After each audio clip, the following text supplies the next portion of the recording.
오늘은 이제 몇 과죠? 오늘은 여섯 번째. 예, 여섯 번째 과를 같이 공부합니다. 그래서 여러분 프린트물 한번 보세요. 프린트물 보시면 거기에 이제 두 번째 슬라이드에 제목이 나와 있어요. 어떤 제목이죠? 오늘 하고자 하는 그 과의 제목이 같이 읽어볼까요? 큰 글씨로 시작. 그저 성공의 쳇바퀴를 따라 무작정 달리기만 한다. 그러니까 이 일에 대한 어떤 의미나 이를 통한 성취, 만족, 기쁨, 감사 이런 게 아니라 성공을 따라서 계속해서 달려가기만 한다라는 거예요. 쳇바퀴는 뭐예요? 쳇바퀴 뭔지 알죠? 달려도 제자리이고 끊임없이 달리야만 그게 계속 돌아가는 거. 그렇죠. 한 번 멈추면 어떻게 돼요? 더 이상 안 돌아가는 거예요. 그죠? 한 번 멈추면 더 이상 안 돌아가는 거고 아무리 달려봤자 제자리인 거예요. 그러니까 성공이라는 것을 향해서 달려가는데 그렇다라는 거예요. 우리의 일을. 그러니까 그렇게 어떤 뭔가 그 결과로서 주어지는 것이 없이 무작정 그렇게 달려가는 게 어떻게 보면 우리의 일이 아니냐? 이제 그렇게 얘기해 주고 있는 거예요. 10년을 일해도, 20년을 일해도, 30년 일하고 은퇴하고 나서도 돌아보니까 뭐 없어요. 그냥 똑같은 거예요.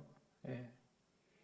그게 만약 우리가 일하는 현실이고 그렇게 한 것이 일반적인 결과라면 얼마나 우리 일하는 스스로가 참 자괴감이 들겠어요.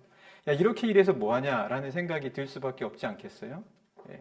그러니까 뭐예요? 우리가 첫 번째 파트하고 두 번째 파트의 두 번째 과잖아요. 그죠?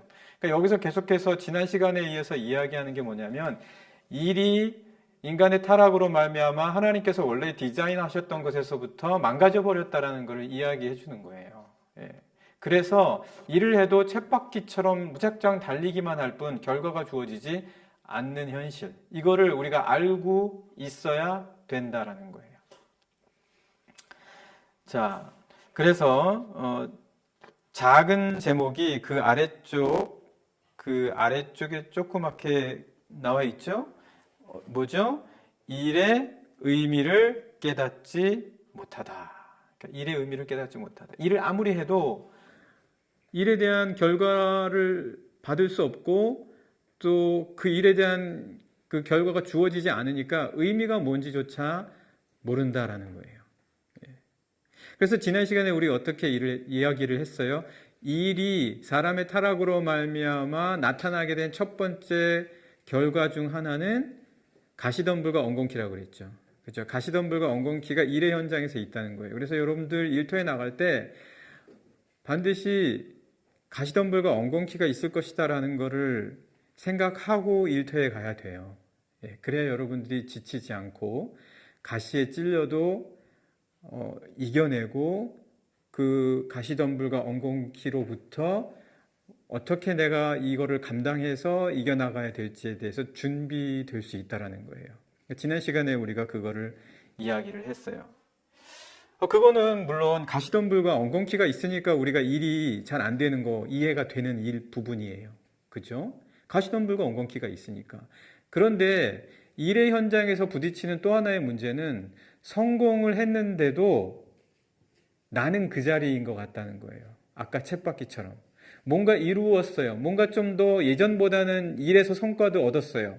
그래서 뭐 직위도 올랐을지 몰라요. 월급도 조금 올라갔을지도 몰라요. 그런데 여전히 나는 그 자리인 것 같다는 거예요. 여전히 내 삶의 모습도 그렇고 내가 일을 하면서 느끼게 되는 모든 생각과 감정과 그 결과에 대한 것들이 여전히 그 자리에 머물러 있다라는 거예요. 이상하잖아요. 왜요? 일을 해서 무언가 성취를 얻고 뭔가 좀 잘 되면 뭔가 내 안에서도 뭐 결과물로 인한 기쁨과 감사가 더 커진다거나 아니면은 뭔가 더 큰 꿈과 비전에 대한 강한 소망이 생긴다거나 뭔가 이런 것들이 자꾸 이렇게 뭔가 보여야 되는데 그렇지 않다라는 거예요. 아니 어떨 때는 더 보이지조차 않게 된다라는 거예요. 일을 할수록. 오히려 일을 할수록 더 두려워지고 일을 할수록 뭔가 더 불투명해지고 점점 더 조바심이 날 수도 있는 거예요. 예. 내가 너무나 잘 알고 내가 할 수 있는 유일한 일임에도 불구하고 그렇다라는 거예요. 이게 도대체 뭐냐? 이게 결국은 인간의 타락의 결과로 주어지는 또 하나의 일의 현장에서 벌어지는 것들이다라는 거죠. 그래서 여기에 대해서 이러한 일의 측면에 대해서 우리에게 잘 이야기해 주는 말씀이 있어요. 그게 뭐냐면 코헬렛이에요. 예, 코헬렛. 코헬렛은 구약 성경의 어떤 책을 말하는 거죠? 전도서. 네, 코헬렛은 구약의 전도서에 대한 이야기예요. 예, 히브리어로 코헬렛이에요. 이 코헬렛은 카할이라는 단어에서 나왔어요. 카할은 원래 교회를 뜻하는 구약의 단어 중에 하나이기도 해요. 모으다라는 거예요. 모으다. 사람들을 모으다. 그래서 우리나라의 공동번역이라든지 다른 번역서를 보면은 전도서를 또 어떤 식으로 제목을 달아놨어요? 집회서 이렇게 하기도 했어요. 사람들을 모으다, 집합시키다. 그래서 말씀을 나누다. 그런 의미에서 전도서 또는 집회서 이런 식으로 제목을 달기도 했어요. 그런데 또 다른 의미로는 사람들을 다 모아놓고 그 사람이 이야기해주는 그 사람을 코헬렛이라고 하기도 해요. 쉽게 말하면 전도자, 사람들을 다 모아놓고 이 전도서의 말씀을 이야기해주는, 뭔가 도를 전해주는, 도를 설파하는 사람. 그래서 전도자, 이 코헬렛은 전도자로 해석이 되기도 해요. 또 때로는 스승 아니면 철학자 이런 식으로 해석이 된다라는 거예요. 그래서 이 전도서가 오늘 우리가 당면한 일에 대한 것을 풀어주는 어떤 하나의 키 역할을 해요. 전도서가 말한 우리 삶의 현실을 여러분들 혹시 생각나요? 어떻게 그가 이야기했는지요? 전도서에서 전도자가 헛되고 헛되고 헛되다 그거예요. 헛되고 헛되고 헛되다. 다 부질없다. 그렇게 일의 현실을, 삶의 현실을 전도서의 전도자가 이야기해주고 있어요. 그러면서 이 전도자가 이야기해주는 대전제가 있어요. 뭐 전제가 있기는 한데 그건 계속해서 보기로 하고 대표적인 것만 한번 이야기를 해본다면 일단 뭐 어떤 경우에 우리가 하는 게 부질없고 헛되다라고 이야기를 해요? 전도자가? 대전제예요. 모든 영광 누력 모든 일을 할 때? 네. 하늘 아래? 네, 해 아래. 해 아래라는 전제가 항상 붙어요. 전도서에는. 그 전도자가 말할 때 그냥 정말 인정사정 없이 모든 것이 다 헛되다 뭐 이렇게 얘기하는 것 같은데 말씀을 자세히 보면 전제가 깔려 있어요. 해 아래에서 하는 모든 수고와 모든 즐거움과 모든 지혜가 다 헛되다 그렇게 이야기해 줘요. 그래서 이 전도자의 대전제는 해 아래다. 그러면서 이 전도자가 어떤 식으로 얘기를 하냐면은 그러니까 너희들 너무 지혜로워지려고 하지도 말아라. 너무 지혜로워지려고 하지도 말아라. 적당히 해라. 너무 윤리적이 되려고도 하지 마라. 너무 윤리적이 되려고도 하지 말고 그 반대편으로 또 너무 악하게 되어서도 안 되겠죠, 당연히. 그 전도자가 말하는 거는 뭐 중도를 이야기하는 것 같아요, 마치. 너무 열심히 일하지 마라. 여러분 다 동의해요? 이 전도자의 말에? 너무 지혜롭지도 말고 너무 윤리적이지도 말고 너무 열심히 일하지도 마라. 이 말에 동의하세요? 그러면 성경의 말씀에 동의를 안 하는 건가? 아니 근데 진짜 전도자가 그렇게 얘기해요. 전도자가 그렇게 얘기해요. 한번 말씀 볼까요? 네, 우리 책에서 한번 보도록 하죠.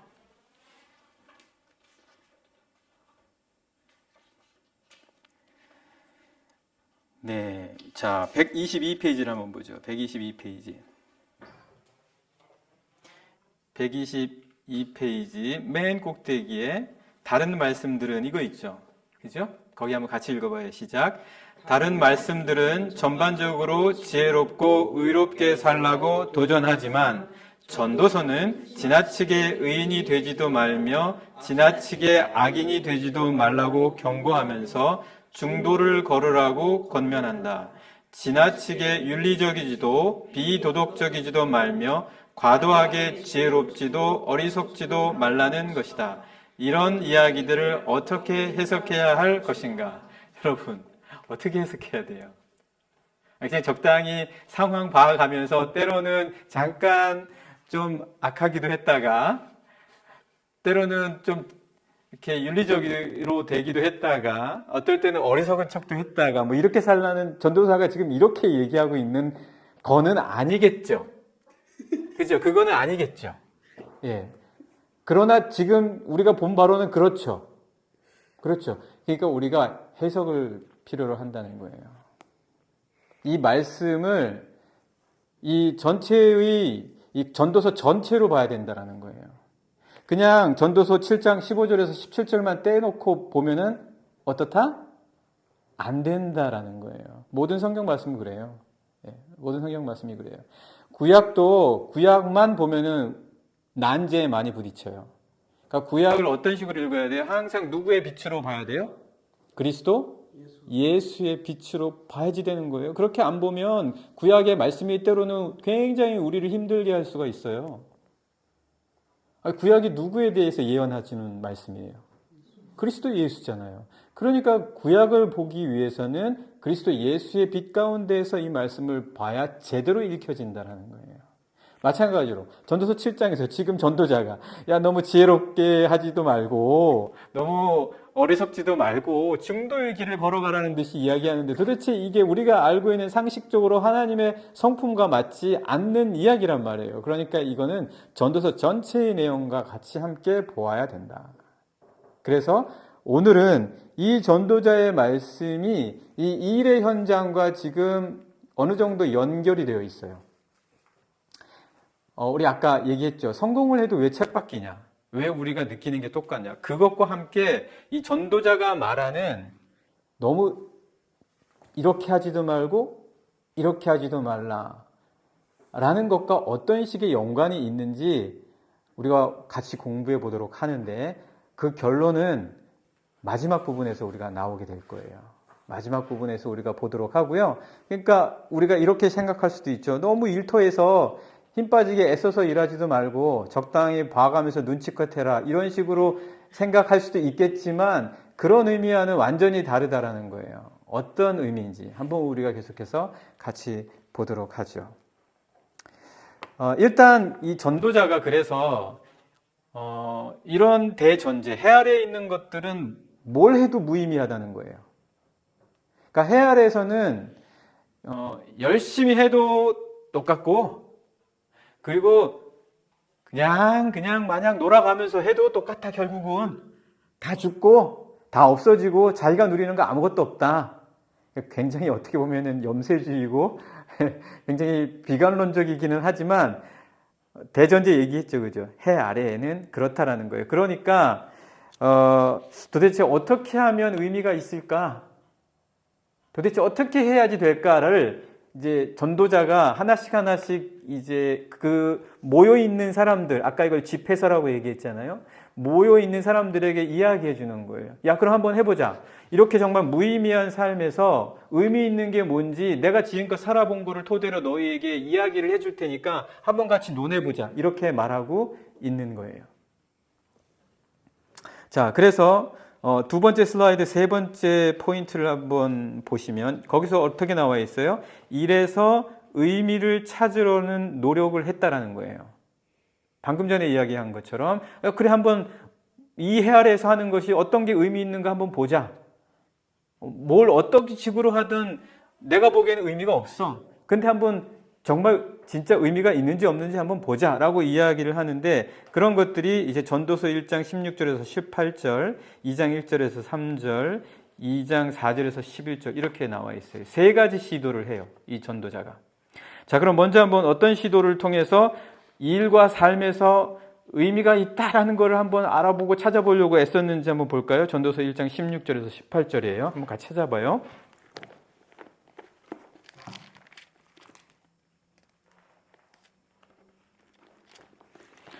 자, 찾았으면 우리 한번 같이 읽어볼까요? 전도서 1장 16절에서 18절입니다. 시작.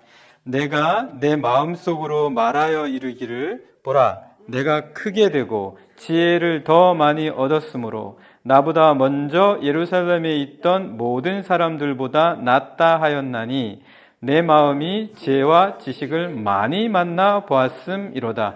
이 전도자는 아마 솔로몬이 아니었겠냐 그렇게 생각을 해요. 솔로몬 하면 뭐가 딱 생각이 나요? 지혜죠. 그러니까 내가 다른 어느 누구보다도 지혜로운 사람으로서 많은 지혜를 얻고자 노력을 했다라는 거예요. 그래서 정말 지혜를 습득을 했어요. 사람들이 많이 그 지혜를 들어보려고 왔어요. 그런데 어땠냐? 17절 계속 한번 읽어볼까요? 시작. 내가 다시 지혜를 알고자 하며 미친 것들과 미련한 것들을 알고자 하여 마음을 썼으나 이것도 바람을 잡으려는 것인 줄을 깨달았도다. 이 전도자가 정말 엄청난 지혜와 지식을 얻고 거기에 멈추지 않고 더 나아가서 미친 것들과 미련한 것들까지도 알고자 하여서 더 많은 지혜를 얻으려 힘을 썼지만 돌아보니 그게 어떻다라는 거예요? 헛된 거라는 거예요. 헛됐다라는 거. 그걸 알아서 뭐 하는데? 그걸 알아서 나에게 어떤 변화가 있었는데? 아, 이거는 좋은 것, 이거는 나쁜 것, 그거를 아는 것 이외에 더 어떤 유익이 내게 있었는데? 라고 이야기하는 거예요. 다 헛된 거 아니냐. 나 죽고 나면 내가 이렇게 경험해서 알아왔던 모든 지혜와 지식을 과연 누가 알아줄 건데? 그렇게 말하는 거예요. 헛되다라는 거예요. 18절 계속 볼까요? 심지어 그것뿐만 아니라 18절 시작. 지혜가 많으면 번뇌도 많으니 지식을 더하는 자는 근심을 더하느니라. 알면 알수록 더 괴로웠더라는 거예요. 차라리 몰랐을 때는 괜찮았는데 알고 나니까 예를 들어서 사람은 어떻게 살아야 되고 정의라는 것은 무엇이고 공평이라는 게 무엇이며 이 인간 사회는 어떠해야 되는지 이런 것들을 많이 알면 알수록 이 세상을 바라보면 어떻겠어요? 더 괴롭기만 해요. 왜 세상이 이렇게 돌아가는지, 왜 세상은 이러해야만 하는지. 그것뿐만 아니겠어요? 다른 많은 부분에 있어서 알면 알수록 솔로몬이 고백하는 거예요. 전도자가 고백하는 거예요. 오히려 나는 마음이 더 괴로웠을 뿐이다. 사람의 관계에서도 멀리서 볼 때는 마냥 좋아 보이기만 하는 사람이 깊이 알면 알수록 어떻게 되겠어요? 때로는 그게 큰 실망과 기대에 미치지 못하는 아픔으로 다가올 수도 있더라라는 거예요. 왜 알미 나에게는 왜 이런 아픔과 슬픔이 되냐라는 거예요. 왜 번뇌가 되냐는 거예요. 그러니까 이런 것들. 솔로몬이 그래서 결론 내리는 거죠. 자기가 의미를 한번 찾아보려고, 일과 삶에서 의미를 찾아보려고 먼저 많은 지혜를 얻어보고자 했는데 그거 바람을 잡고 헛된 것이더라라는 거예요.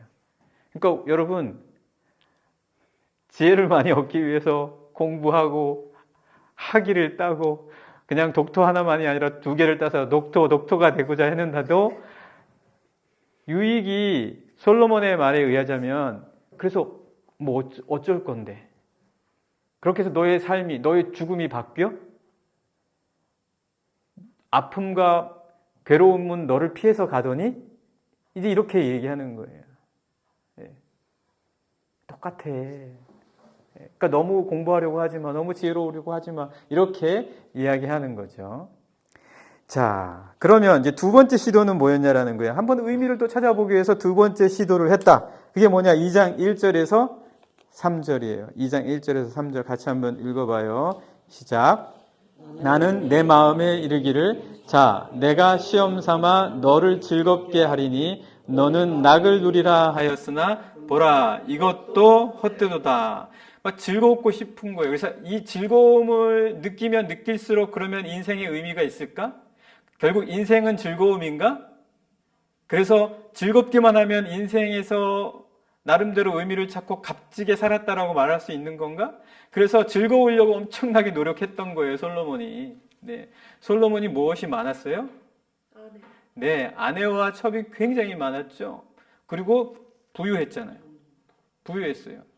그 가진 돈으로 궁전도 엄청나게 많이 짓고, 그리고 아내도 많이 삼고, 그래서 즐거움을 한번 나름대로 해보려고 했지만 여러분 솔로몬이 그러는 거예요. 나만큼 즐거워 본 사람 있냐 이 얘기하는 거예요. 나만큼 즐거워 본 사람이 있냐. 그런데 그렇게 즐거워하는 거를 부러워하지 말라는 거예요. 아, 왜 나는 저렇게 즐거운 삶을 살지 못할까? 아니, 나는 정말 모든 즐거움 다 누려봤는데 똑같아. 즐거웠지만 이내 괴로움이 찾아오고 즐거운 것도 계속 즐겁다 보니까 지겹고 하나도 새로울 것이 없고 즐거울수록 어떨 때는 죄책감 들고 뭐 의미를 찾지 못하겠더라는 거예요. 즐거운 것도. 도대체 즐거워해야 하는 이유가 뭔지, 그 즐거움이 왜 인생의 목적이 되고 낙이 되어야 되는지 솔로몬은 모르겠더라는 거예요. 왜? 의미가 없더라는 거예요. 그 즐거움을 찾아서 살려고 해보아도. 그러니까 여러분 인생의 목적을 즐거움으로 삼지 마세요. 뭘 하든지 즐거우면 돼 라고 하는 거는 모르는 사람이 하는 얘기다라는 거예요. 솔로몬이 말하는 바에 의하면. 내가 다 즐거워 봤거든. 근데 아니야 이렇게 얘기하는 거예요. 예. 자, 세 번째 의미를 이제 또 찾아보려고 했어요. 2장 4절에서 11절인데 꽤 많아요. 우리가 앞에 부분만 좀 그냥 같이 읽어봐요. 4절부터요. 시작. 나의 사업을 크게 하였노라. 내가 나를 위하여 집들을 짓고 포도원을 일구며 여러 동산과 가원을 만들고 그 가운데 각종 과목을 심었으며 나를 위하여 수목을 기르는 삼림에 물을 주기 위하여 못들을 팠으며 남녀 노비들을 사기도 하였고 나를 위하여 집에서 종들을 낳기도 하였으며 잠깐만요. 한 일이 너무 많아. 너무 많아. 이렇게 많이 일을 했는데도 11절 말씀으로 한번 가볼까요? 11절 시작. 그 후에 내가 생각해 본즉 내 손으로 한 모든 일과 내가 수고한 모든 것이 다 헛되어 바람을 잡는 것이며 해 아래에서 무익한 것이로다. 아니 이렇게 열심히 했다면 왜 보람을 못 느껴요? 예전에 저는 학교에서 새마을 운동한다고 나가서 학교 운동장 돌 줍고 잔디 뽑고 청소하고 열심히 일을 했어요. 근데 일을 했는데 아니 보람이 없다면 그런 것들을 할 이유가 뭐냐라는 거예요. 때로는 열심히 일하면 의미가 있을 거야. 때로는 이렇게 일하면 보람될 거야 라고 부추기기도 하고 또 그런 식으로 이끌어가기도 한단 말이에요. 그런데 솔로몬은 뭐라 그러는 거예요? 야, 내가 일해봤어. 내가 정말 많은 일을 해봤어. 그런데 일도 부질없는 거야. 일도 헛돼. 일한다고 보람감 느끼지 못해. 그거 다 지나가는 거야. 내가 다 세워놓은 거 누가 알아주겠어? 그때 잠시 박수 받고 그때 잠시 칭찬 들고 나면 끝나버리고 또 내가 이루어 놓은 거를 다른 사람들이 자기가 한 것처럼 말해버리는 경우도 있고 엄청나게 일을 하고 땀 흘렸는데도 불구하고 결국 그 공은 다른 사람들이 가져갈 때도 있어. 도대체 그러면은 일에서 남는 게 뭐니 보람될 수 있을 것 같아. 이렇게 이제 전도자가 이야기하는 거예요. 자, 어떻게 보면 이 세 가지에 다 들어가 있다라는 거예요. 지혜, 즐거움, 그리고 일. 이 세 가지를 통해서 나름대로의 의미를 찾아보려고 했지만 어떤 의미도 찾을 수가 없더라라는 거예요. 예, 모든 것을 다 누려본 전도자가 그렇게 이야기하는 거죠. 자, 그렇다면 왜 이 가장 대표적인 세 가지 분야에서 그렇게 모든 거를 다 해보고 그것을 통해서 의미를 찾아보려고 했는데도 불구하고 다 헛되고 어떤 의미도 찾지 못한 채 결론을 허무하다라고 내릴 수밖에 없는 그 이유는 뭘까요? 하나님 안에서 하는 게 아닙니까? 예, 그거를 이 전도자는 어떤 전제로 표현을 했어요? 해 아래이기 때문에 그렇다는 거예요. 해 아래에서 하기 때문에 그렇다라는 거예요. 전도서 1장 3절에서 11절 말씀 한번 볼까요? 전도서 1장 3절에서 11절. 이 말씀도 좀 길기는 한데 우리 중요한 것만 같이 보도록 하죠. 1장 3절이에요. 같이 읽어볼까요? 시작. 해 아래에서 수고하는 모든 수고가 사람에게 무엇이 유익한가? 대전제가 뭐예요? 해 아래예요. 해 아래. 해 아래는 하나님과 떨어져 있는 이 땅에서의만의 일이라는 뜻이에요. 그죠? 예. 여기 이 땅에서만을 목적으로 삼고 의미를 찾으려고 할 때 과연 그것이 무슨 유익이 있고 어떤 의미가 있겠냐라고 하는 거예요. 그래 봐. 한번 그렇게 해봐. 이 땅에서만 모든 것을 얻을 수 있다라고 생각해서 이 땅에서의 낙과 즐거움, 이 땅에서의 지혜, 그리고 이 땅에서의 일만 목적으로 한번 해봐. 어떤 의미를 찾을 수 있는지 그렇게 이야기해주고 있는 거예요. 네, 대전제가 해 아래다라는 거죠. 자, 이제 코헬렛, 전도자가 말하는 대전제의 의미를 알겠죠?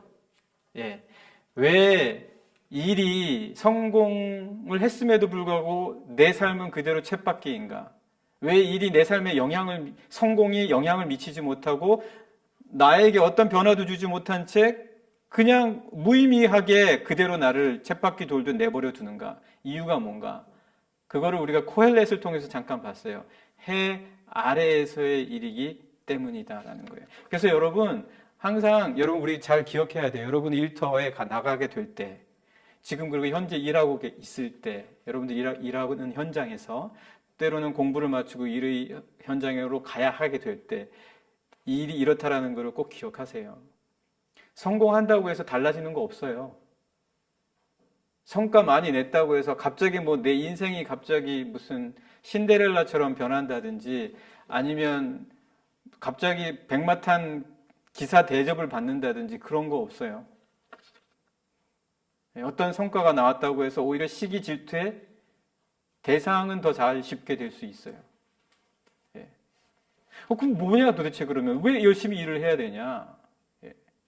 그래서 이제 지금 계속해서 이 전도자가 이야기해주고 있는 바를 이 팀 켈러 목사님이 찾아가려고 하고 있는 거예요. 우리 126페이지 한번 찾아볼까요? 그럼 도대체 뭐냐? 우리가 어떻게 일을 해야 되는 거냐? 이 타락한 세상에서 어떤 식의 일을 해야 되는 거냐? 자, 126페이지 그 빨간 작은 제목 위에 한마디로 말해 요거 있죠. 그죠? 그거 한번 같이 읽어볼까요? 시작. 한마디로 말해 일을 해서 큰 성공을 거두어도 해 아래서 사는 삶이란 전제가 사라지지 않는 한 궁극적으로는 무의미하기 짝이 없다는 뜻이다. 이게 절망감을 느끼게 하는 말 같죠, 그죠? 그럼 뭐야 도대체? 우리가 왜 열심히 일을 해야 되는 거야? 해 아래에서 하는 이 일이 성공을 해도 어떤 의미가 궁극적으로 주어지지 않는다면 이 일의 이 이유가 도대체 뭔가? 라고 생각할 수밖에 없잖아요, 그죠? 계속해서 그 다음에 읽어봐요. 왜 그런 건지, 왜 궁극적으로 무의미한 건지, 해 아래에서는. 같이 읽어보겠습니다. 시작. 해 아래에서 수고하는 일은 영속적이지 않아서 미래의 소망을 차단하는 탓에 하나같이 의미가 없다. 하나님으로부터 멀어지고 서로에게 소원해진 까닭에 노동은 현재의 기쁨도 앗아간다. 자, 이렇기 때문에 의미가 없다는 거예요. 이게 무슨 말이냐면 해 아래에서 수고하는 일은 어떻게 돼요? 사라져요. 시간이 지나면. 한 세대가 오고 다음 세대가 가면 잊혀지는 거예요. 그러면 내가 다 일구어놨던 일들, 우리 세대가 함께 애써서 해놓았던 일들, 그게 무슨 의미가 있냐는 거예요. 그러니까 해 아래에 있는 일들은 영속적이지 않은 거예요. 해 아래에 있는 일들은 언젠가는 시들어지고 사라질 일들이에요. 그러니까 무슨 의미가 있냐는 거예요. 그러니까 전도자가 그 부분을 이야기하는 거예요. 그래서 전도서 1장 4절에 그렇게 얘기하잖아요. 한 세대는 가고 한 세대는 오되 땅만 영원히 있네. 이렇게 얘기하고 있는 거예요. 그러니 일은 무의미한 거 아니냐 그렇게 이야기하고 있고 또 뭐예요? 미래의 소망을 차단한다라는 거예요. 예, 미래의 소망을 차단한다. 해 아래에서의 수고는요, 해 아래만 보는 거예요. 해 아래만 집착하는 거예요. 여기에서 뭔가 성과를 내야 되는 거예요. 아, 뭐 다른 어떤 하늘 위에? 아, 이게 아니라 지금 여기에서 성과를 내고 여기에서 어떤 긍정적인 결과물을 내야 된다라고 하는 어떤 압박감에 시달려서 그것을 쫓아가다 보면 미래라는 것은 없어요. 그냥 지금 당장 눈앞에서 뭔가를 해내야 돼. 지금 당장 뭔가 결과물을 손에 넘겨줘야 돼. 막 이런 것 때문에 미래란 걸 내가 구체적으로 꿈꾸면서 그것에 대해서 내가 뭔가를 펼쳐나가기에는 너무 급급해진다라는 거예요. 때문에 어떤 의미가 우리에게 과연 주어지겠냐라는 거예요. 그러면서 점점 어떻게 돼요? 우리 삶은 이 땅, 해 아래에 있는 이 땅에 점점 종속되어져 가는, 여기에 매이는 거예요. 예, 이거 없어지면 큰일 날 것처럼 되어 가요, 점점. 네, 일에 매이게 되니까. 내가 이거 안 하면은, 어떡하지? 막 두려워지고 걱정이 된다라는 거예요. 그러면서 하나님과의 우선적인 관계는 망가지는 거예요. 망가지는 거예요. 그래서 나는 점점 더 해 아래의 사람으로 남게 되는 거예요. 그래서 하나님이 나에게 주신 계획과 그리고 나를 향해서 계획해 주신 그 본래적인 삶을 찾아보지 못하게 된다. 그러니까 기쁨도 사라지는 거예요. 본래적인 것을 이루어간다라고 하는 그 기쁨, 어떤 그런 성취감이 없다라는 거죠. 자, 이렇게 이제 팀 켈러 목사님이 코헬렛이 말하고 있는 해 아래에서의 삶에서 결국은 허무할 수밖에 없는 이유, 결국은 무의미할 수밖에 없는 이유, 우리의 일이 무의미할 수밖에 없는 이유에 대해서 설명해주고 있어요. 자, 그러면 이제 두 번째 슬라이드를 한번 같이 가볼까요? 두 번째 슬라이드. 자, 우리 지난번에 그 살리에르 얘기했었죠. 예, 모차르트하고 살리에리 이야기했었는데 그 살리에리가 모차르트가 딱 나타나서 그의 음악을 듣는 순간 살리에리는 충격이었잖아요. 그죠? 마치 쇠창살에 갇혀서 그저 그가 펼쳐내는 음악을 듣고만 있어야 할 수밖에 없는 자신의 처지가 너무 비애를 느끼게 했다라고 우리 같이 공부했죠. 그죠? 그래서 살리에리는 어떻게 해요? 죄를 무너뜨려야 되는 거예요. 모차르트를 무너뜨려야 자기가 산다라고 생각하는 거예요. 왜요? 내가 성공해야 되거든. 내가 성공하고 내가 올라가야 되거든요. 이거 일의 현장에서 이런 일이 있을 수 있어요? 없어요? 있어요, 여러분. 다 준비하세요. 그러니까 뭐 이 일의 현장이 여러분들의 그렇지는 않아요. 왜? 우리는 주 성령님이 우리의 일의 현장에서도 함께 하시기 때문에 우리는 그런 상황에서도 능히 담대히 모든 일들을 잘 감당할 수 있어요. 내가 하는 말은 이런 이 일의 상황이 타락된 하나님과의 디자인으로부터 멀어졌기 때문에 이런 일들이 실제로 있다라는 거예요. 살리에리만 그런 게 아니라는 얘기예요. 예. 살리에리는 그래서 일단 모차르트를 망가뜨려야 되는 그런 나름대로예요. 왜? 그는 어렸을 때부터 기도했다는 거예요. 자신의 아버지가 사업에 성공을 기도할 때 자기는 훌륭한 음악가가 되기를 기도했다라는 거예요. 그래서 자기는 영원하기를 바랬다는 거예요. 그런 식으로 인해서 공정음악가 자리까지 올라갔는데 모차르트가 딱 나타나는 순간 어떤 걸 느끼는 거예요? 위협감을 느끼는 거예요. 야, 나 뺏기겠다 이 자리. 나는 되겠다라는 일의 현장이 그런 식으로 그런 이상한 논리로 돌아가게 된다라는 거예요. 그러면서 점점 살리에리는 어떻게 되는 거예요? 점점 우리 두 번째 슬라이드의 두 번째 포인트 살리에르가 어떻게 되는 해 아래의 집착하게 해 아래 이 땅에 점점 집착하게 되는 거예요. 그러니까 이 세상의 일의 현장에서 경쟁과 이 타락한 이 구도 속에 들어가면 들어갈수록 여기에 집착하게 되는 거예요. 이 땅에 집착하게 되는 거예요. 해 아래의 수고가 왜 무의미하고 의미가 없냐? 여기에만 지금 계속해서 파고들면서 집착하게 되니까 그렇다라는 거예요. 자, 그래서 그 집착이 어떤 형태로 나타나는지 127페이지 한번 잠깐 볼까요? 살리에리가 어떤 식으로 집착하는지 127페이지 한번 같이 보죠.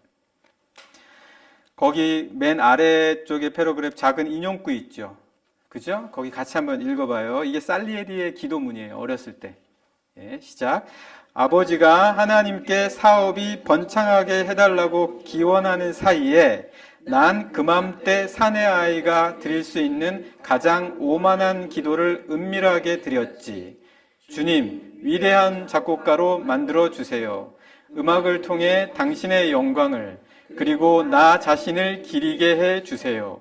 사랑하는 주님, 세상에 모르는 사람이 없을 만큼 유명해지게 해 주세요. 영원히 사라지지 않는 존재가 되게 해 주세요. 죽은 뒤에라도 내가 쓴 작품이 두루 사랑을 받으며 다들 살리에리라는 이름을 입에 올리게 해 주세요. 아주 어린 나이부터 이렇게 기도했다라는 거예요.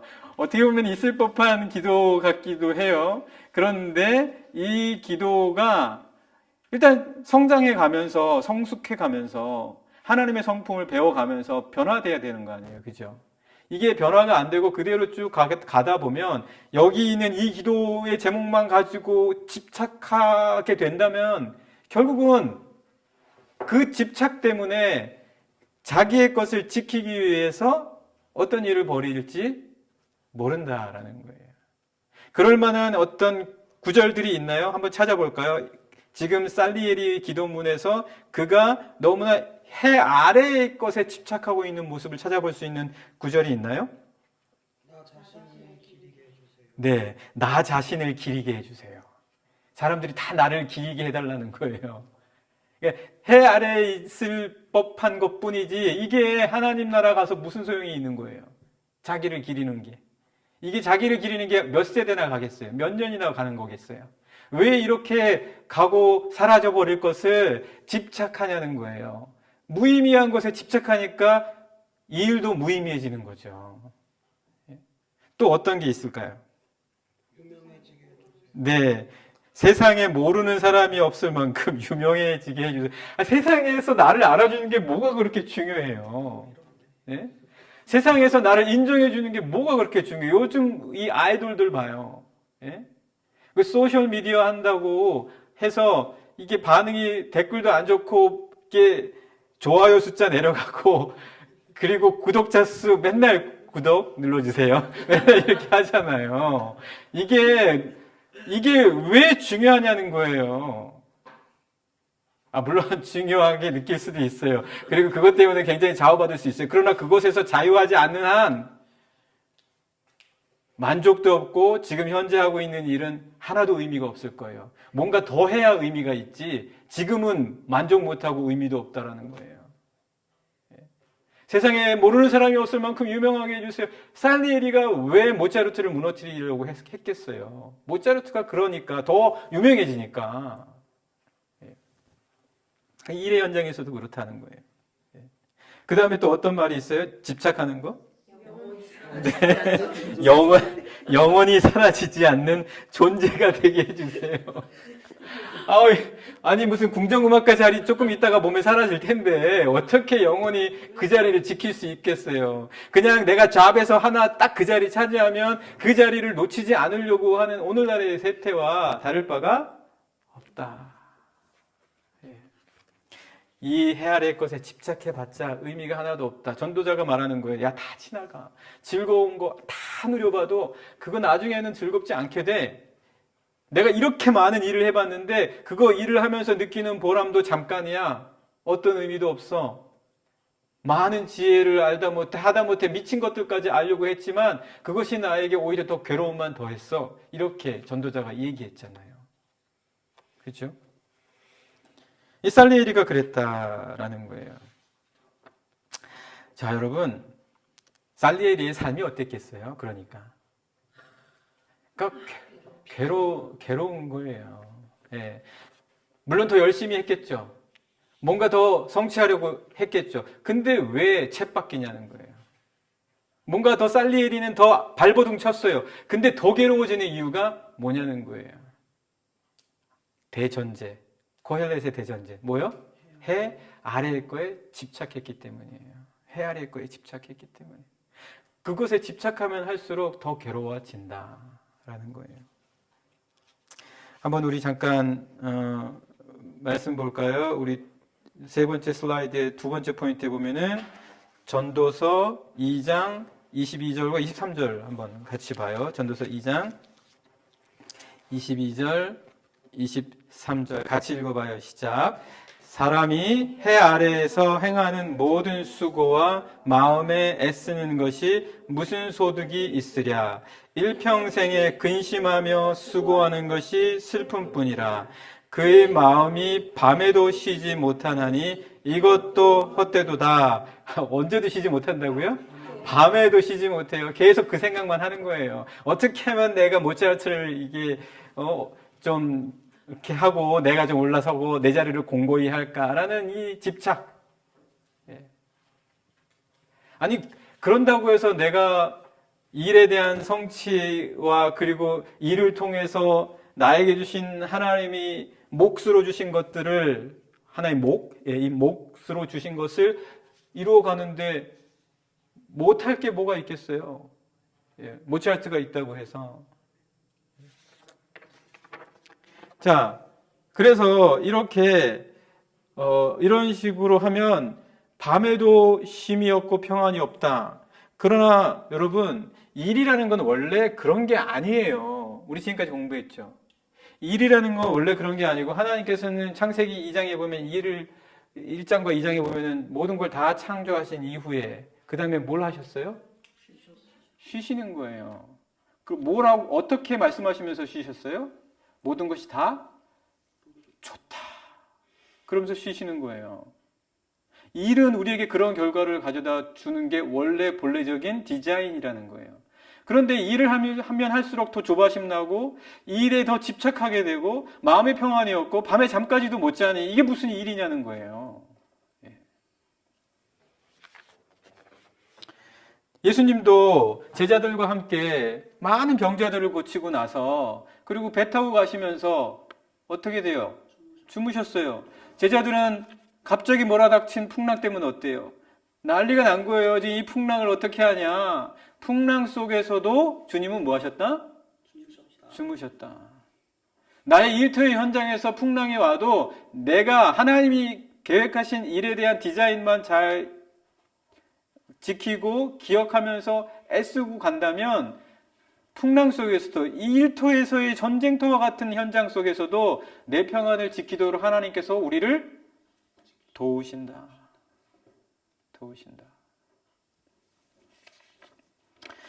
자, 해 아래 일의 본질의 어떤 것인지 우리가 계속해서 같이 보고 있어요. 그러니까 결국 이렇게 살리에리처럼 일하게 되고 코헬렛이 말한 것처럼 해 아래 일에 더 집착해 가면서 빠져갈수록 어떤 현상이 벌어지냐면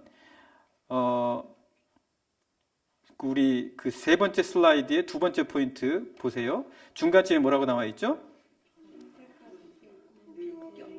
네, 불의와 비인격화. 불의와 비인격화. 뭔가 옳지 않은 방법을 써서라도 그 일을 지키려고 하고 일에 대한 성과를 얻어내려고 하게 된다라는 거예요. 해 아래의 일에 집착하면 집착할수록, 해 아래에서의 성과에 집착하면 집착할수록, 그리고 또 뭐예요? 인격적이지 않은 일로 변질이 된다라는 거예요. 전도서 5장 8절 한번 볼까요? 전도서 5장 8절.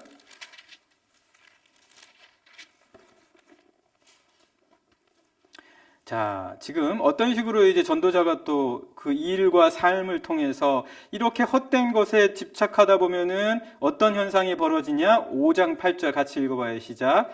너는 어느 지방에서든지 빈민을 학대하는 것과 정의와 공의를 짓밟는 것을 볼지라도 그것을 이상히 여기지 말라. 그걸 이상히 여기지 말라. 왜?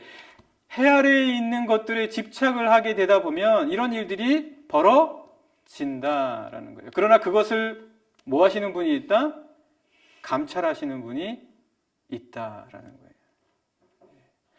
이 빈민들을 어쨌든 어려운 사람들을 이렇게 학대하고 공평과 정의를 무시하는 것은 자기의 것을 지키고 자기의 일에 대한 성과를 더 얻게 하기 위한 이 땅 해 아래의 것에 집착하면 할수록 그런 일들, 그래서 불의와 비인격과 하나님께서 원래 디자인하시지 않은 그런 방향으로 일이 흘러가게 된다라는 거예요. 오늘 우리가 접하게 되는 일 현장에 왜 이런 일들이 벌어지냐? 하나님과 관계없이 해 아래에 있는 그 일의 성과에 집착해서 나아가기 때문에 그렇다라는 거예요. 이게 참, 이게 어떻게 뭐 일을 안 할 수도 없고 할 수도 없고, 그죠? 예. 여러분, 자, 그 결과의 답을 여기 팀켈러 목사님이 마지막 부분에 주실까요? 안 주실까요? 주세요. 결국은 하나님의 말씀이 주시는 거예요. 하나님의 말씀이 전도자가 코엘렛에서 주는 거예요. 아까 우리가 처음에 얘기했던 그럼 뭐냐, 지혜롭지도 말고 너무 어리석지도 말고 중도, 그게 뭔데? 우리 첫 번째 질문을 했었잖아요. 그거를 마지막에 이러한 아이러니한 상황에 대한 답으로 말씀이 주신다라는 건데, 조금만 더 해봐요, 우리 같이요. 뿐만 아니라 이런 식으로 이제 해 아래의 거에 집착하다 보면은 불의와 비인격화뿐만 아니라 어떤 일들이 벌어져요? 단절과 소외가 일어난다는 거예요. 아까 말한 것처럼 점점 일에 빠져들고 그 일이 모든 것을 삼켜버리는 거예요. 그래서 하나님과의 관계를 제대로 이어가지를 못하는 거예요. 어떻게 하면 내가 지금 현재 이 일 자체에서 나를 지켜낼 수 있을까? 여기에 집착하는 거예요. 나를 어떻게 지켜낼 수 있을까? 나 자신도 나를 못 지키는데도 불구하고 내가 스스로 나를 지켜가려고 하다 보니 하나님께서 나를 지켜주신다는 것에 대한 확신은 점점 잃어가는 거예요. 하나님에 대한 맡긴다는 것은 상상조차 못해. 그거는 불안한 거예요. 그거는 어떻게 보면 너무 미신적인 거라고 생각할 정도로 하나님과 거리가 멀어지는 거예요. 오히려 일이 더 좋아. 오히려 일이 나에게 더 분명한 것 같아요. 오히려 더 일이 나를 위한 것 같다라는 거예요. 일이 뭐가 되는 거예요?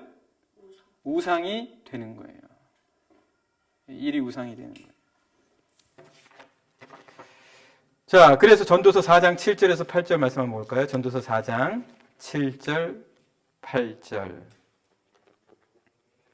소외와 그리고 단절이 일어나게 되는 것을 말씀해 주고 있어요. 4장 7절 8절 같이 읽어봐요. 시작. 내가 또다시 해 아래에서 헛된 것을 보았도다. 어떤 사람은 아들도 없고 형제도 없이 홀로 있으나 뭐예요? 단절이에요. 단절이에요.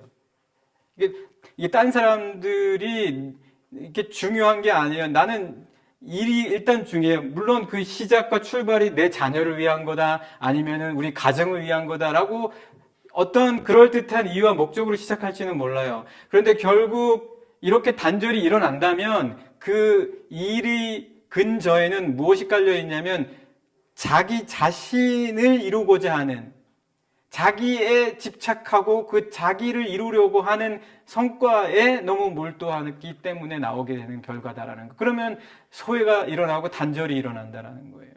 예. 누구를 위한 일도 아니에요. 그냥 자기 자신이 뭔가 생각했던 바를 이루는 일의 그 목적밖에 없게 된다라는 거예요.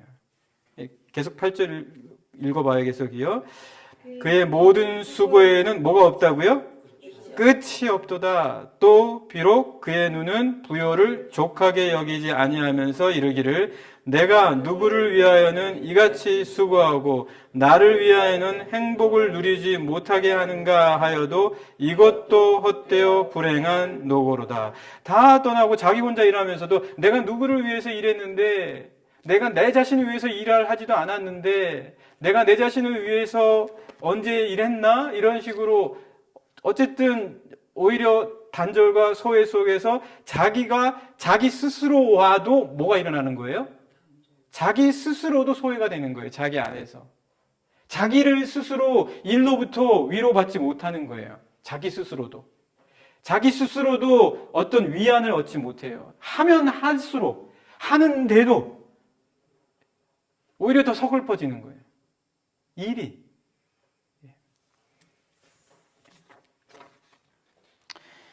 이게 다 어디에서부터 오는 거냐? 코헬렛, 우리 대전제 알고 있죠? 꼭 기억해야 돼요. 해 아래에서의 집착, 해 아래에서의 몰두. 자, 참 이게 이런 현상들이 왜 나냐 도대체. 이런 현상들이 일어나는 이유가 뭐냐. 전도서 2장 24절을 보면은요, 어떻게 나와 있냐면, 전도서 2장 24절 잠깐 한번 볼까요?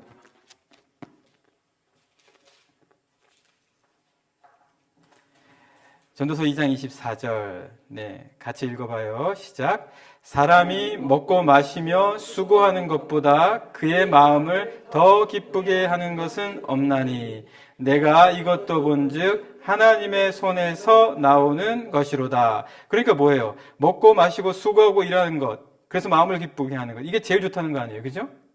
그죠? 그런데 이런 게 너무 많다 보니까 문제라는 거예요.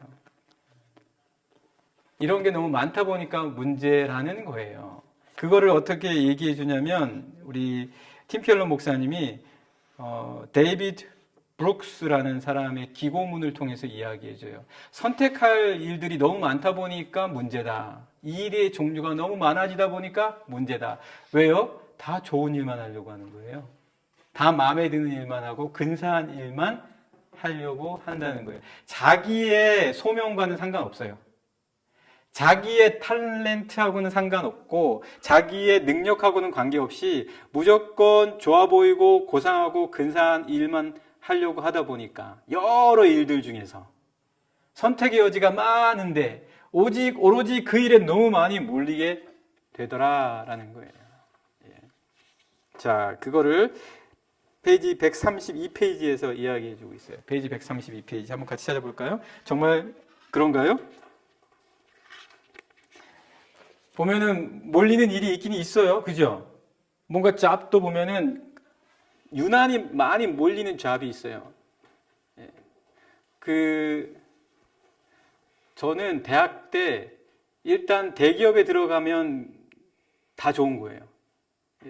삼성, 현대, 기아, 대한항공 이런 데 들어가면 다 좋은 거예요.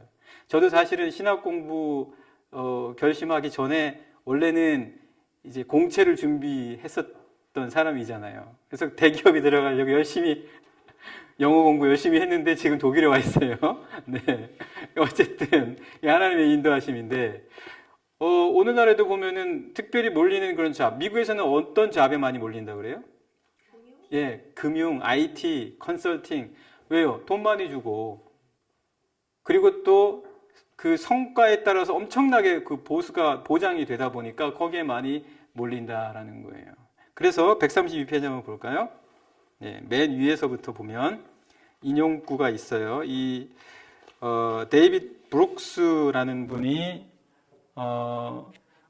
그 어떤 스탠포드 대학의 한 교수님이 학생들하고 대화하는 거를 봤는데 그 대화하는 가운데에서 어떤 하나의 어떤 현상을 봤대요. 어떤 현상이냐면 한 부류는 금융이나 컨설팅, IT 쪽의 일로 몰리는 거예요. 그래서 어떤 그것을 통해서 많은 부를 얻고 또 명예를 얻고 이런 쪽으로 다들 선호하더라는 거예요. 잡을 찾을 때. 반대쪽에 한 부류의 사람은 또 어떤 식으로 얘기를 하냐면, 야, 이렇게 지식이 있고 또 어느 정도 공부를 마친 사람들이 돈만 따라가서 그런 일만 하면 어떻게 하겠냐. 이 시대의 가난과 어려운 자들의 정의를 위해서 일해야 되지 않겠냐 하면서 고상하지만 어려운 NGO 같은 일들을 하더라는 거예요. 그게 다라는 거예요.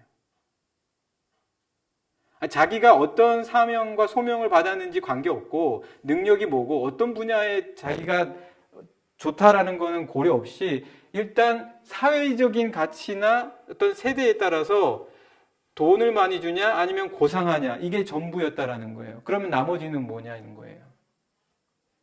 그래서 미국에서는 특별히 공무원이 되려고 하는 사람도 별로 없고 목사가 되려고 하는 사람도 별로 없고 뭔가 나머지 잡에는 관심이 없더라라는 거예요. 그게 너무 서글펐다라는 거예요. 어떤 하나의 큰 가정이 있더라는 거예요. 하나의 가정. 그 학생들에게 있어서는 뭔가 외적으로 드러나 보이는 고상한 일을 택하든지 돈을 택하든지 이게 전부였다는 거예요. 뭐 우리 사회도 크게 다르지는 않을 것 같은데 한번 읽어볼까요? 132페이지 첫 번째 위에 줄 같이 읽겠어요. 시작. 학생들은 선택 가능한 진로를 편협한 시각으로 바라보는 듯 했다. 천박하지만 부유한 투자은행 계열을 선호하는 부류가 있는 반면 가난하지만 고상한 비영리 단체들을 좋아하는 학생들도 있다. 한편에는 도깨비 방망이처럼 목돈을 가져다 주는 동시에 신나게 일할 수 있는 하이테크 벤처업계로 나가려는 친구들도 있었다. 그러나 목회자, 학자, 공무원을 비롯한 무수한 분야들에는 흥미가 없었다. 직접 물건을 생산하는 업체에서 일하는데 관심을 갖는 경우는 더더욱 드물었다. 네, 이런 현실이더라는 거예요. 그러니까 해 아래에서 집착하고자 하는 부분들이 너무 분명히 존재하는 거예요. 그런 거예요. 그러니까 일의 현장도 왜곡될 수밖에 없는 거예요. 거기에 다 몰리다 보니까 경쟁이 또 일어나는 거예요. 그 경쟁에서 자리를 차지하기 위해서 불의와 비인격화가 일어나고 또 소외와 단절이 일어날 수밖에 없다는 거예요. 여러분이 나아가려고 하는 그 일터의 현장에도 그런 일들이 있다라는 거예요.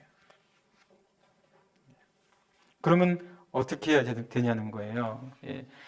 왜 이런 현상들이 벌어지냐? 왜 이런 현상들이 벌어지냐? 자, 여러분 프린트물을 보면 세 번째 슬라이드에 마지막 네 번째 포인트를 보면 데이비드 브룩스의 무언의 가정 132페이지 우리가 지금 잠깐 봤어요. 이러한 현상들이 벌어지는 두 가지 이유를 내가 적어놨거든요.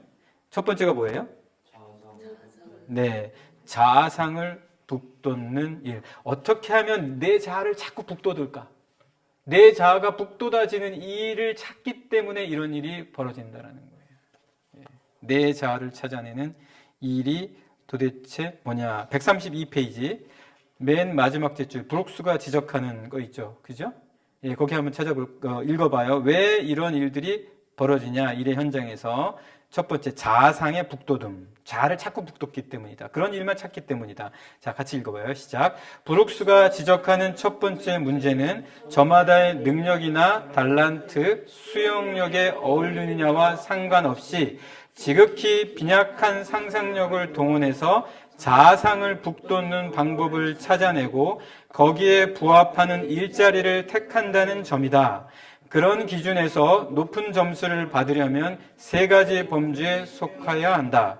벌이가 좋거나 사회적인 필요에 직접 반응하거나 근사하고 신나는 직업군이어야 한다는 뜻이다. 그러니까 내가 지금 일하려고 하는 그 일에 대한 상상력은 없고 내 자신이 어떻게 실현이 될까라는 것, 내 자신에 대한 상상력이 너무 강한 거예요.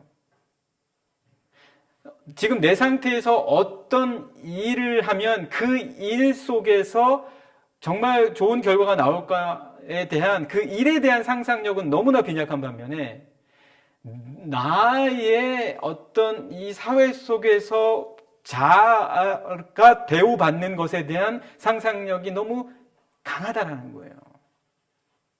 그러니까 당연히 보수가 많이 들어오는 일을 한다거나 아니면 재밌고 신나는 일을 한다거나 아니면 사회가 지금 한창 떠들썩하게 요구하는 사회에서 어떤 그 인기를 끌고 있는 그런 일에 굉장히 많이 끌려가게 된다라는 거예요. 그래서 그런 일들로 많이 사람들이 몰려다니는 일이 벌어진다라는 거예요. 그러니까 어떻게 해야 되는 거예요?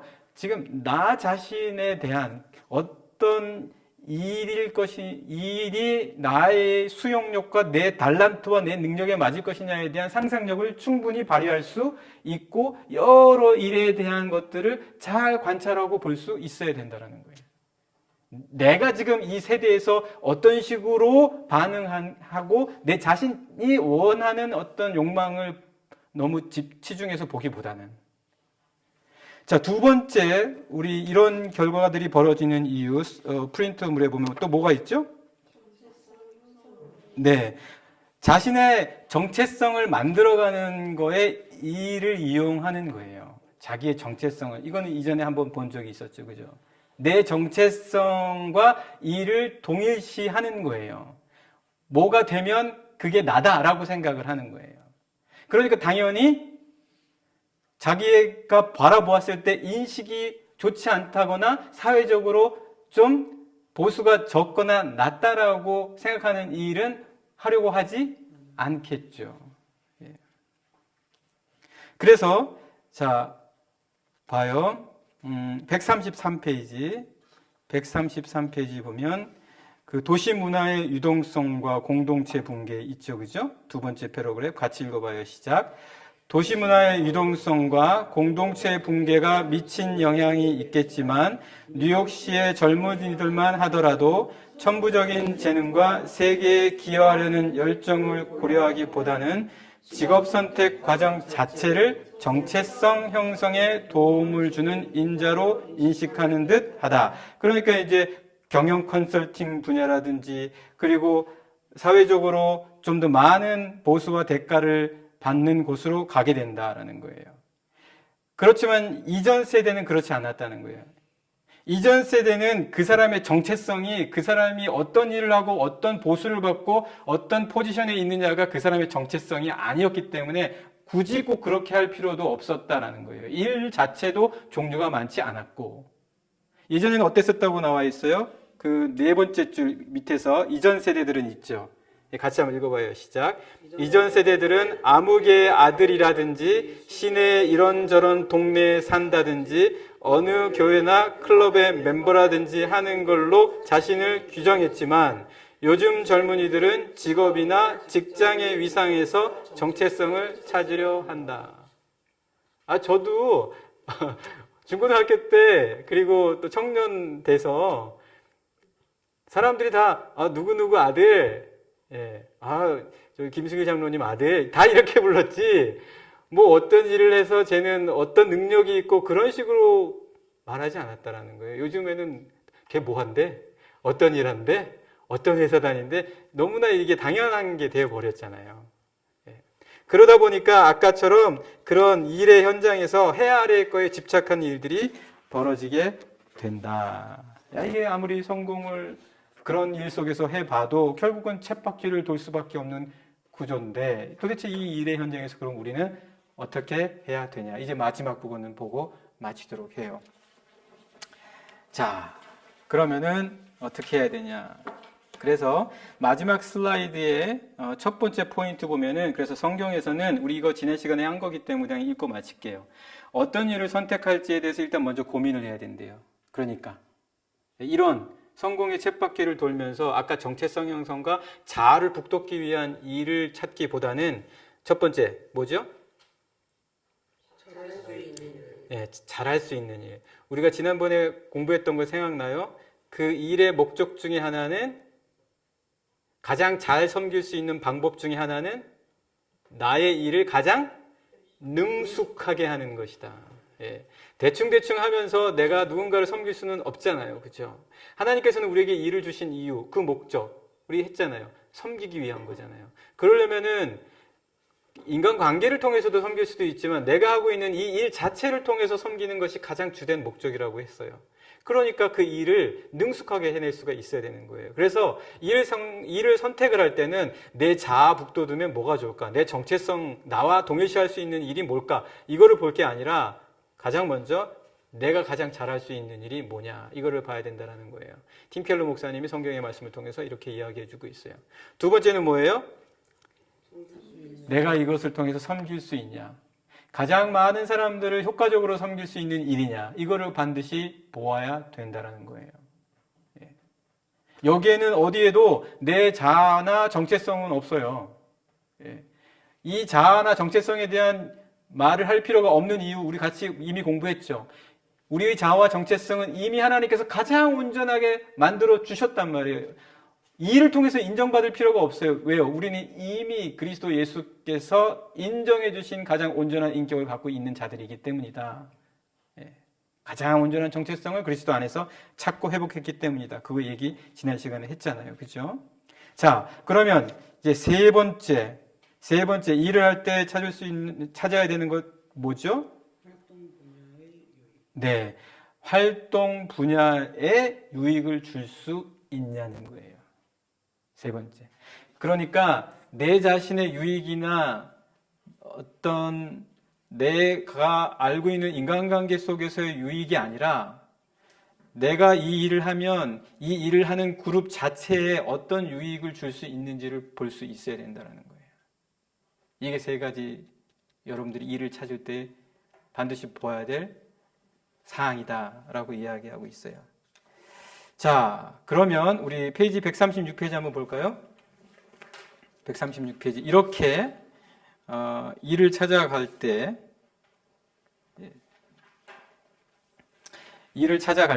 우리가 정말 조심해야 될 게 하나 있어요.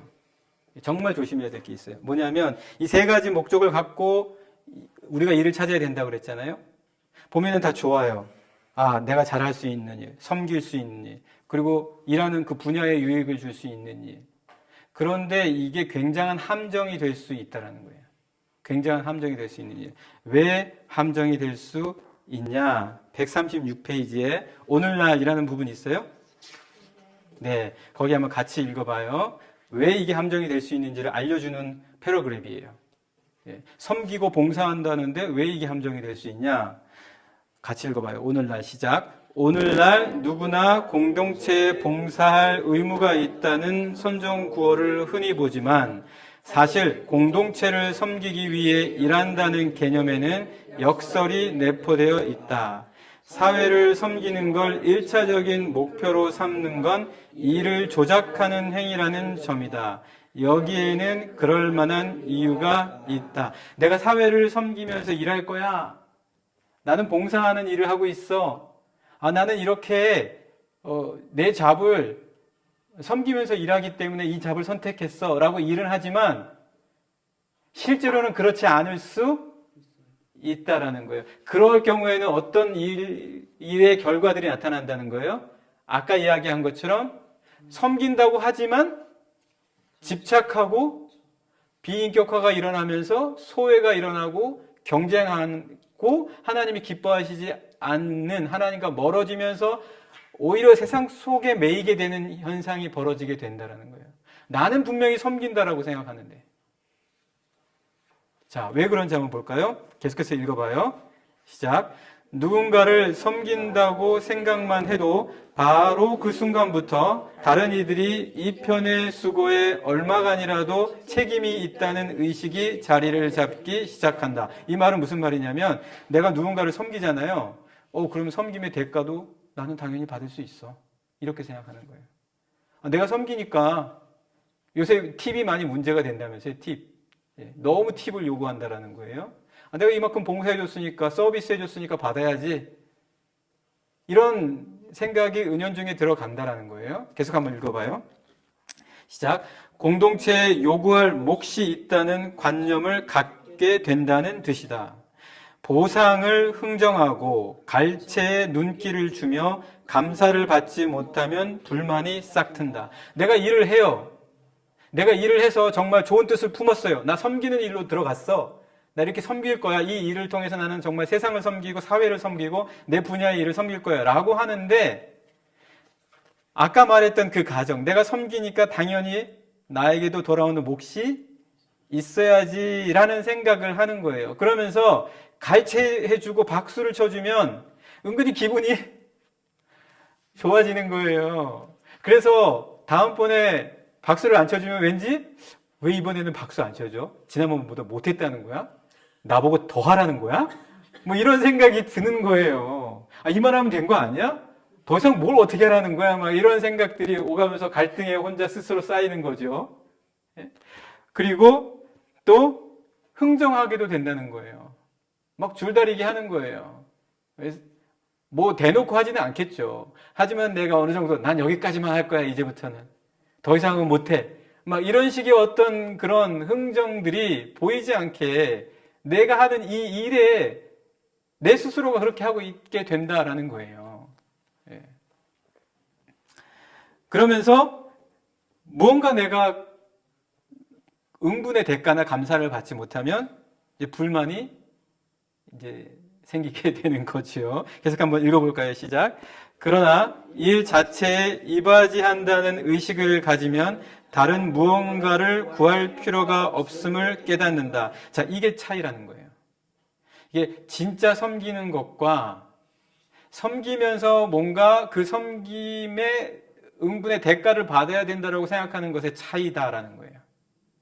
이 일 자체냐 아니면 이 일 자체가 아니냐 다른 게 들어와 있냐라는 거예요. 우리 이전 과에서 같이 공부했었죠.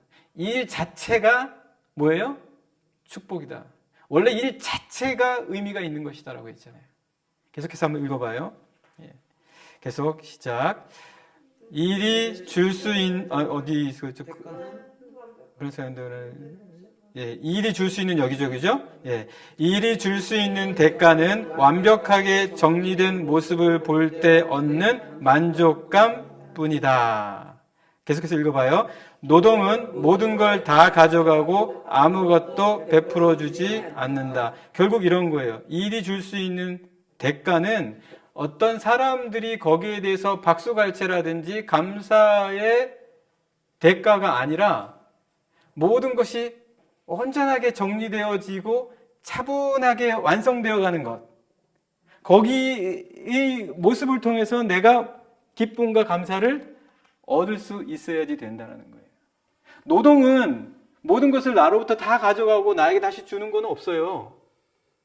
그렇지만 나는 그 일을 통해서 무언가를 이루어가고 있는 거예요. 계속해서 한번 볼까요? 시작. 따라서 일 자체를 위해 일하는 것이야말로 순전한 사랑에서 비롯된 노동이다. 내가 일 자체를 통해서 자꾸 일의 현장에서 기쁨을 얻으려고 애를 써야 돼요. 그래야 집착이 없어져요. 그래야 해 아래에서의 다른 것에 대한 관계에 얽히고 설키고 들어가지 않는다라는 거예요. 자, 그래서 그 밑에 있는 공동체를 섬기는 이 부분 우리 같이 읽어봐요. 시작. 공동체를 섬기는 참길은 하나뿐이다. 진심으로 공동체에 공감하며 그 일부가 되어 그 일 자체에 기여해야 한다. 그게 공동체를 섬기는 일이며 노동자의 비즈니스는 그 작업을 해내는 것이다. 자, 물론 여러분, 일을 하면 여러분의 일의 현장에서 연봉을 협상한다거나 아니면 일의 환경이나 노동의 현장의 어떤 그런 부분들을 같이 논하고 이야기해야 할 필요는 분명히 있어요. 그러나 그럼에도 불구하고 일 자체에 대한 기쁨과 만족을 여러분들이 찾지 못한다면 그 기쁨을 얻지 못하는 그 일 자체가 아닌 외적인 것이 아무리 좋아도 여러분은 그 일의 현장에서 결코 어떤 만족을 얻을 수가 없다라는 거예요. 무슨 의미인지 알겠죠? 그러니까 여러분의 직장의 현장에서 내가 하고 있는 이 일 자체가 가장 우선적으로 여러분의 가장 중요한 목적. 그래서 이 일을 잘할 수 있냐 이걸 먼저 봐야 된다는 거예요. 그리고 내가 섬길 수 있냐 그것이 두 번째가 돼야 된다는 거예요. 그리고 세 번째가 뭐예요? 내가 이 활동 분야에서 얼마나 유익을 줄 수 있냐 이렇게 볼 수 있어야 된다라는 거예요. 자, 그러면 이제 아까 첫 번째 질문했던 거를 우리가 한번 같이 찾아보죠. 코헬렛이 말한 것. 너무 지혜롭지도 말고 너무 악하지도 마라. 너무 수고하지도 말고 그렇지 않지도 말아라. 뭐 이런 식으로 얘기해주고 있었는데 그렇다면 어떤 적당한 중도를 걸어가라는 말이냐? 우리가 그렇게 생각을 했잖아요. 그죠? 그게 도대체 어떤 말이냐?